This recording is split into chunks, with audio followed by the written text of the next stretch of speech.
بسم الله الرحمن الرحيم والحمد لله رب العالمين وصلى الله وسلم وبارك على أشرف المخلوقين. Assalamu alaikum wa rahmatullahi ta'ala wa barakatuh.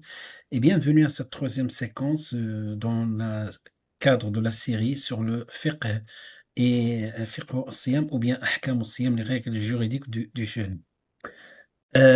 Nous avons évoqué dans la première séquence l'histoire de l'instauration du jeûne. La deuxième séquence, nous avons évoqué les typologie de jeûne, et notamment le jeûne obligatoire et les jeûnes plutôt obligatoires. Aujourd'hui, dans cette séquence, on va rentrer dans le vif du sujet. On va commencer, Inch'Allah, ahkam al-siyam. Et lorsqu'on parle de ahkam al-siyam, donc quelque chose à retenir, quelque chose d'important, lorsque on parle de al-fiqh, le droit en islam. Voilà, donc on a un schéma global qu'on va suivre. Quel est ce schéma? On va commencer toujours par définir le concept. Et lorsqu'on définit le concept, on a un certain nombre de règles qui se déduisent tout simplement de la définition. On va définir le cadre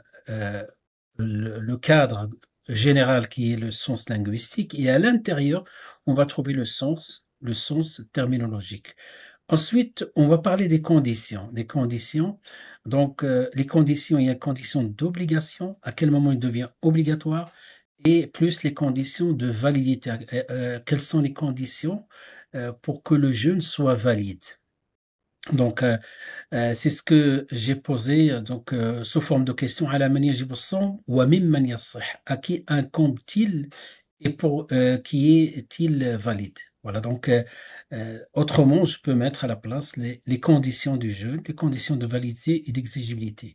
Lorsqu'on parle de la même manière, la salat, les conditions de la salat, la définition de la salat, vous voyez, on suit le même schéma. Ensuite, on va parler des actes obligatoires. Des fois, on va les appeler les piliers. Arkanus son, par exemple, arkanus salat ou bien fara'idus salat, fara'idus al-hajj, arkanul hajj, de la même manière. Et ensuite, une fois qu'on a les conditions et les actes obligatoires de l'action, de la chose, on va embellir la chose par al-mustahabbat, les actes recommandés, et aussi éviter le makruhat.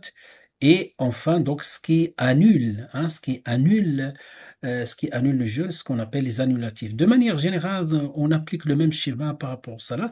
Et enfin, on peut évoquer éventuellement ce qui est permis, ce qui n'auront ni nul, ni déconseillé ou recommandé. Voilà globalement ce qu'on évoque lorsqu'on parle de jeûne ou lorsqu'on parle d'un autre acte cultuel. Donc la définition du jeûne de manière générale, donc la définition du jeûne dans le sens linguistique, le jeûner, ça veut dire en arabe, donc sama yasumu, donc jeûner, ça veut dire s'abstenir. Inni nadartu lirrahmani sawma. Et les ulama, ils peuvent des fois, on peut trouver que la différence entre sawm et siyam. Et il y a des éléments que je ne juge pas pertinent d'évoquer ici. Sawm wa siyam. Inni nadartu lirrahmani sawma. Donc, Maryam alayha salam disait Inni nadartu, donc j'ai fait un nadr, comme on a parlé de nadr tout à l'heure, un nadr, c'est-à-dire il rend un acte obligatoire, donc il va s'engager sur un acte qui n'était pas obligatoire et il va devenir obligatoire, comme on a vu le nadr dans le jeûne aussi. Donc, Inni nadartu lirrahmani, le tout miséricordieux, sawma, donc s'abstenir, sawma, le sawm ici, falan ukallima al-yawma insiya, je parlerai à aucun être humain. Voilà, donc ça, c'est s'abstenir de parler. Donc ça, c'est un sens large, sens linguistique, comme on peut parler de s'abstenir de faire les péchés. Donc, faliyakun sawmuka, lorsqu'on parlera, Inch'Allah, de l'éthique, on parlera comme il a dit Jabir ibn Abdillah, idha kana yawmu sawm, quand tu jeûnes, donc de la même manière, quand tu jeûnes, qui est obligatoire, le jeûne de s'abstenir d'un certain nombre de choses, fais de telle sorte que tu t'abstiens aussi du mensonge, d'autres mensonges, des péchés de manière générale. Donc là, le mot sawm, sama yasumu, ça veut dire s'abstenir. Dans le sens terminologique, il y a plusieurs définitions, donc je vais dire la définition qui me paraît la plus simple est rien que la définition des Malikites. Dans leur définition, intègre certaines choses que les autres écoles n'intègrent pas. Donc, je dirais de manière générale, pour faire simple.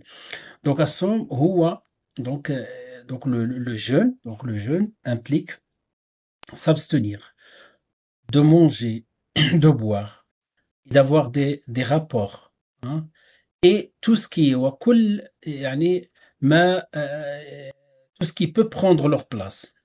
كل ما يحل محلهم. Donc s'abstenir de manger et de boire et tout ce qui peut prendre leur place.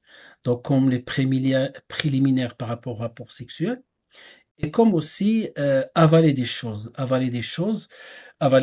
qui peuvent arriver jusqu'à l'estomac ou par voie vocale comme ça peut être par une autre voie. Donc s'abstenir de tout ça, du lever de Fajr, hein, Fajr al-Sadiq, comme on a dit tout à l'heure, et ce qu'on a dit dans la première ou deuxième séquence, de la première séquence, donc le Fajr al-Sadiq, le Fajr véridique, jusqu'au coucher du soleil, hein, jusqu'au coucher du soleil. Il est وكلوا واشربوا, à partir du verset, كلوا واشربوا حتى يتبينكم الخيط الأبيض من الخيط الأسود من الفجر. Donc on l'a vu dans le verset 186 de Surat Al-Baqarah. Avec une intention. Si je reprends maintenant, donc c'est la définition du jeûne, c'est s'abstenir de manger, de boire, d'avoir des rapports et tout ce qui peut prendre leur place du lever du Fajr jusqu'au coucher du soleil, avec une intention de jeûner, bien sûr. Et à partir rien que de ça, on peut anticiper parler des piliers. Les piliers ne sont pas programmés dans cette séquence, on va les évoquer dans la prochaine, mais d'ores et déjà, à partir de la définition, on peut parler de deux piliers. Premier pilier, l'intention, on va la développer, et le pilier de s'abstenir de tout ce qui est mufatter, tout ce qui peut rompre le jeûne, qu'on va développer dans la quatrième séquence. On est dans la troisième. Maintenant, lorsque on parle lorsqu'on parle du jeûne, voilà tous les éléments qu'on évoque. Donc, les conditions de validité, on va parler des piliers, on va parler de tout ce qu'on a dit. Et, Inch'Allah, dans cette séquence-là, on va parler simplement des actes, ou plutôt les conditions. Donc, la définition, ensuite les conditions. Les conditions donc du jeûne, on a les conditions d'obligation et on a les conditions d'obligation et de validité. Donc, je vais faire simple, hein, et enfin, donc, on a les conditions de validité tout simplement. Ça, c'est propre à l'école malikite, hein. Ça, c'est propre à l'école malikite. Il y a des conditions d'exigibilité ou d'obligation, des conditions d'exigibilité plus validité, des conditions de validité. On va faire simple, on va parler que des conditions d'obligation et des conditions de validité, Inch'Allah. Voilà, donc, lorsqu'on parle de ces conditions-là, la première, c'est pour que le jeûne soit obligatoire, il faut cumuler ces trois conditions qu'on va citer. Al-Boulough, la puberté, c'est-à-dire la personne arrive à un âge qui sépare l'enfance de la maturité, ce qu'on appelle la puberté. La puberté, là, c'est signes distinctifs par rapport aux garçons, par rapport aux filles, etc. Donc, une fois qu'on arrive à la puberté, on est mukallaf. On prend le statut de mukallaf. Avant la puberté, on n'est pas mukallaf, ça veut dire tout ce qu'on fait, il n'est pas obligatoire, mais peut être valide. Un enfant, quand il jeûne, bien sûr, il faut la capacité. S'il jeûne, c'est un jeûne sérogatoire, mais pas obligatoire. Mais à partir de l'boulough, il devient obligatoire. Il devient mukallaf, c'est-à-dire astreint, c'est-à-dire toute personne musulmane, pubère et sain d'esprit est mukallaf. Et mukallaf on traduit par astreint. Al-Qudra, la capacité. Donc, lorsqu'on parle de la capacité, Al-Qudra, on peut parler de cas contraire, c'est-à-dire celui qui est malade. Allah, il le dit, subhanahu wa ta'ala, dans le verset, on a vu tout à l'heure, dans le verset 183 et même le verset 184, plutôt 185, dans lequel Allah subhanahu wa ta'ala il dit وَمَنْ كَانَ مِنْكُمْ مَرِيضًا أَوْ عَلَى سَفَرٍ فَعِدَّةٌ مِنْ أَيَّامٍ أُخَرَ. Donc le malade Or, la maladie, on a deux types de maladies. Donc, on a les maladies chroniques. Donc, ces personnes-là c'est-à-dire on va dire la vie médicale implique donc de manière, manière presque certaine que cette maladie, voilà, donc c'est à vie.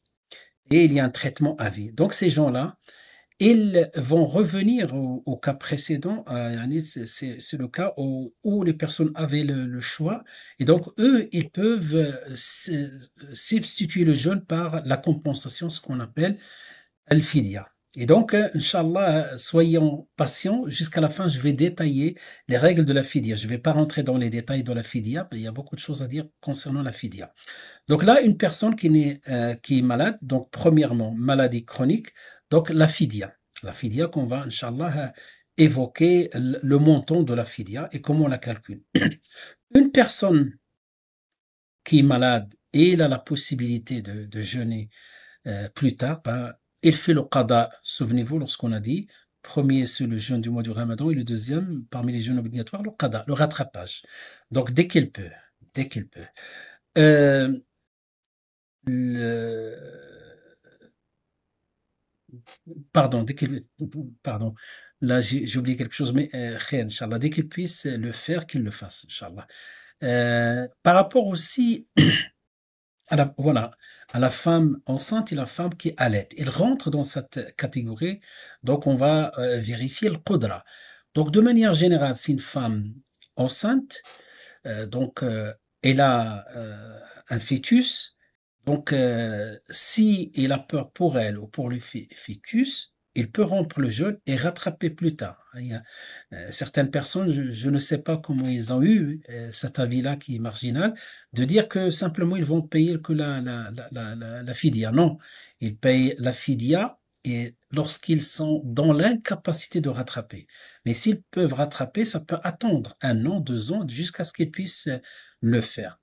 Et donc, al-qudra, la capacité, la femme enceinte, elle a peur pour elle ou pour son fœtus, peu importe, elle est considérée pour les malikites comme les malikites, il va dire, on va mettre cette situation de la femme qui est enceinte, que ça soit, il veut rompre le jeûne pour elle ou pour son enfant, donc on le considère comme le cas du malade.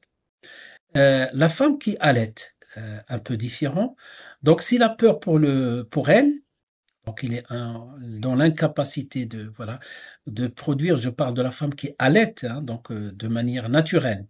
Donc, la femme qui allait, dans ce cas-là, cette femme-là, elle peut rompre le jeûne et faire le rattrapage. Par contre, s'il a peur pour son bébé, donc il l'a pas fait pour elle. Elle, il est en capacité, mais il a peur de ne pas produire assez de lait, pardon, assez de lait par rapport à son enfant. Donc, dans ce cas-là, il peut rompre le jeûne, il le rattrape, mais avec une compensation. Donc, le rattrapage plus compensation, c'est-à-dire ce qu'on appelle fidya. Et Inch'Allah, je reporte la question de la fidya parce que c'est une question large. Je la reporte, Inch'Allah, après. Ensuite, donc, j'espère, oui, la personne qui est d'un certain âge, la- la- les personnes âgées, vieillards, leur corps ne peut plus supporter le jeûne. Donc, eux aussi, ils ont la possibilité de sortir la fidya. Voilà, à la place du jeûne, ils sont dans l'incapacité. Sauf là, c'est une particularité chez l'école malikite.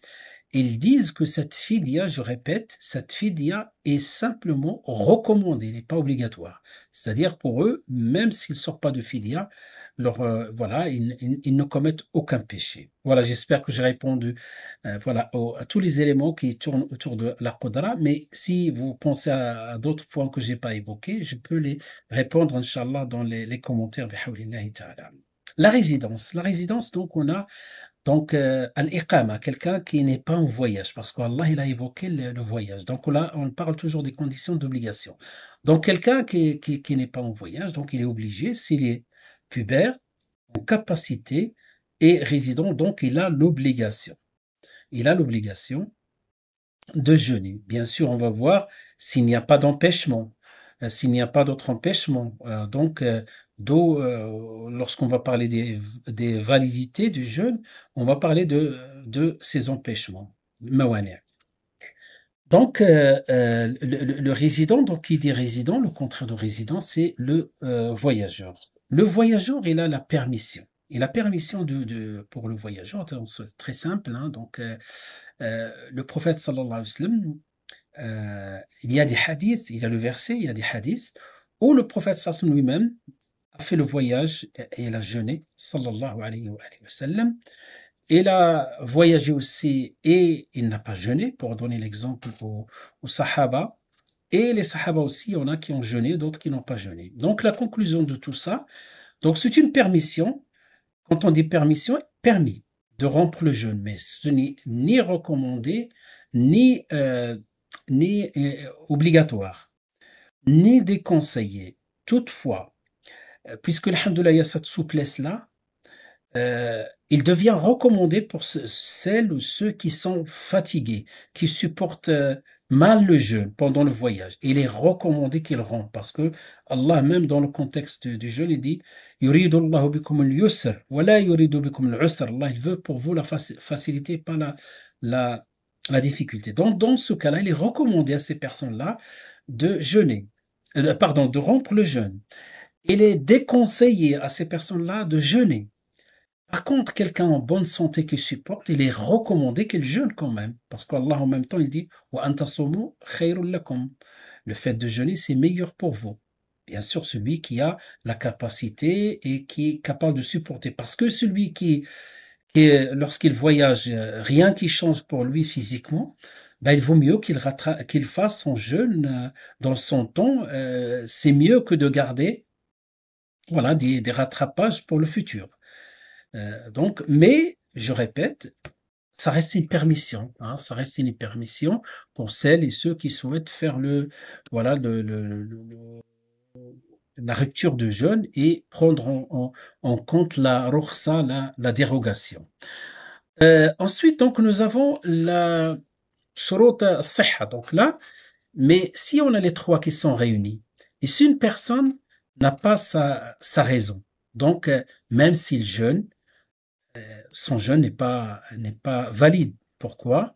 Parce que l'aql manat al-taklif, comme disent les ulama. Donc, le taklif, la responsabilité religieuse, est strictement liée à la raison. Donc, parce que dans la raison, il y a l'intention, il y a la volonté.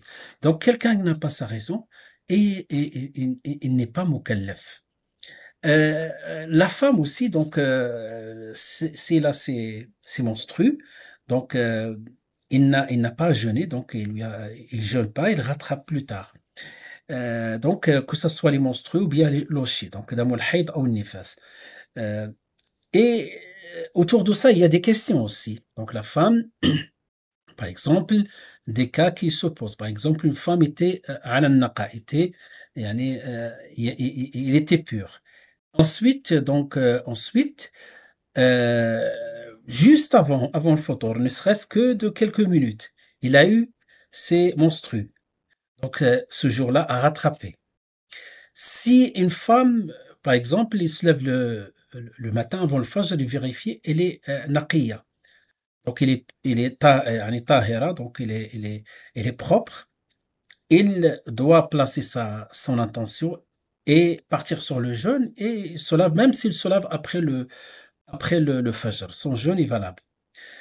Si une femme, par exemple, n'était pas propre et juste après, donc le fajr, il a vérifié, donc le fajr, il était toujours pas propre, il est toujours plutôt en état de menstru. Il arrive, par exemple, il arrive le fajr, toujours, j'ai dit toujours, après le fajr, donc il a vérifié, et juste après, donc quelque temps, hein, donc un court temps, elle devient naqiya, donc voilà, donc l'arrêt des écoulements.